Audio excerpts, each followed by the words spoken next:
Aksi kepedulian dan solidaritas untuk korban tsunami di Provinsi Banten dan Lampung terus mendapatkan perhatian dari semua pihak.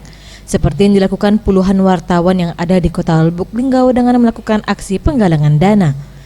Di mana aksi penggalangan dana yang digelar di kawasan Jalan Lintas Sumatera Simpang 3 RCA, para jurnalis baik media cetak, online, dan elektronik ini dengan menghampiri para pengendara roda 2 maupun roda 4 yang tengah melintas. Selain itu, dalam aksi ini turut juga dilakukan berbagai penyampaian orasi seruan mengajak warga masyarakat untuk saling berbagi dan memberikan bantuan kepada korban tsunami di Selat Sunda.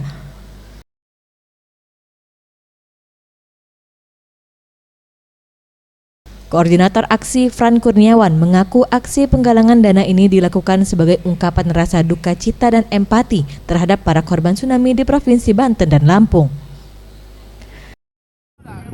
Kita sengaja dengan kawan-kawan sekalian dari seluruh media kumpul hari ini secara langsung saja dari komunitas. Jadi kita menyebut dari komunitas wartawan Kota Lubuk Linggau, kita turut prihatin dengan musibah yang menimpa saudara-saudara kita di Pandeglang, Serang Banten, dan Lampung Selatan.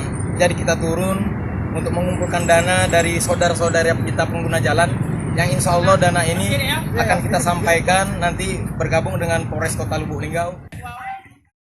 Dana bantuan yang berhasil terkumpul akan disalurkan ke lembaga kemanusiaan untuk diberikan kepada para korban. Tim Liputan Sriwijaya TV.